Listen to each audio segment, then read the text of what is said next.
पुढच्या बातमीकडे वळूया। 3 वर्षांच्या चिमुकलीवरील अत्याचारानं भंडारा हादरलाय। एका 3 वर्षीय चिमुकलीला आमिष दाखवून सार्वजनिक शौचालयामध्ये नेऊन तिच्यावरती अत्याचार करण्यात आला। या घटनेमुळे संपूर्ण भंडारा शहरामध्ये तीव्र संतापाची लाट उसळली आहे। 30 वर्षीय आरोपी रोहित वासनिक यानं चिमुकलीला शौचालयामध्ये नेऊन अत्याचार केला।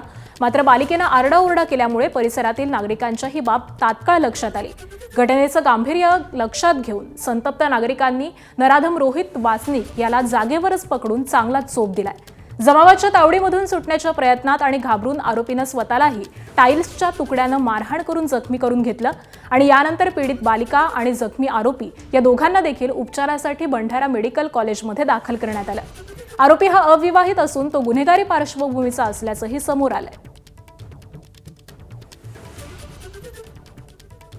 घडलेल्या प्रकरणाबद्दल आज आंदोलन राबवण्यात येत आहे। त्या आंदोलन गांधी चौकातून 10 वाजता आज मोर्चा होणार आहे आणि तो थेट न्यायालयापुढे जन आक्रोश तिथे न्यायालयापुढे होणार आहे आणि त्या कोर्टामध्ये फक्त एवढीच मागणी आहे की त्यांना वकील देऊ नये कोर्टाने आणि फास्ट ट्रॅक कोर्ट लवकरात लवकर त्यांनी आम्हाला द्यावा आणि आरोपीला फाशीची शिक्षा मिळावी आणि चिमुकली जी आहे पीडिता तिला आर्थिक मदत द्यावी। जिल्हा पोलीस अधीक्षक आहेत त्यांनी सखोल तपास करून ते वृत्त जे आहे त्यांनी चार्जशीट दाखल न्यायालयात करावी आणि न्यायालयामध्ये एक 8 दिवसामध्ये त्याचा निर्णय घेण्यात यावा असं मला वाटते। आणि तो आता असं दाखवतोय भासवतो आहे लोकांना की मी माझ्यामध्ये एक वेडसर प्रवृत्ती वगैरे आहे म्हणून,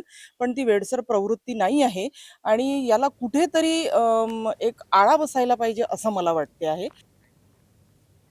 दरम्यान चिमुकलीवरील अत्याचार प्रकरणी भंडारा बंदची हाक देण्यात आली आहे। त्याचबरोबर जिल्हा न्यायालयावरती देखील हा मोर्चा निघणार आहे।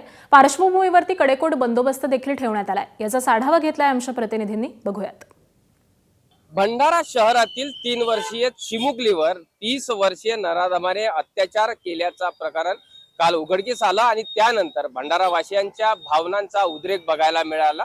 ज्या मेडिकल कॉलेजमध्ये 30 वर्षीय नराधमावर उपचार करण्यात येत होते त्याच मेडिकल कॉलेजमध्ये पीडितेवरही उपचार करण्यात येत होते आणि काल रात्रभरापर्यंत या मेडिकल कॉलेजमध्ये एक जनक्षोभ बघायला मिळालेला। पोलीस आणि काही संतप्त कार्यकर्त्यांची धक्काबुक्कीही बघायला मिळाली होती आणि त्याच पार्श्वभूमीवर आज भंडारा शहर बंदचं आवाहन करण्यात आलेलं आहे। आपण सध्या भंडारा शहरातील या गांधी चौकामध्ये आहोत। इथे बघू शकतो आज याच गांधी चौकातून एक मोर्चा न्यायालया परिसरामध्ये नेण्यात येणार आहे आणि न्यायालयामध्ये बार काउन्सिलच्या पदाधिकाऱ्यांना एक निवेदन देण्यात येणार आहे की या आरोपीचं कुणीही वकीलपत्र घेऊ नये, त्याला सजा तातडीने सजा व्हावी आणि हे प्रकरण फास्ट ट्रॅक कोर्टात चालावं यासाठी भंडारा शहरात बंद पाडण्यात येत आहे आणि या बंद दरम्यान कुठलाही अनुचित प्रकार घडू नये यासाठी ठिकठिकाणी पोलिसांचा तगडा बंदोबस्त तैनात करण्यात आलेला। आपण या गांधी चौकामध्ये बघू शकतो पोलिसांचा तगडा फौजफाटा इथे आहे। इथूनच हा मोर्चा काही वेळामध्येच निघणार आहे। त्या दृष्टीने कुठलाही अनुचित प्रकार घडू नये यासाठी पोलीसही आता या मोर्चेकरांवर या संतप्त नागरिकांवर करडी नजर ठेवून असल्याचं बघायला मिळत आहे। प्रशांत देसाई, एबीपी माझा, भंडारा।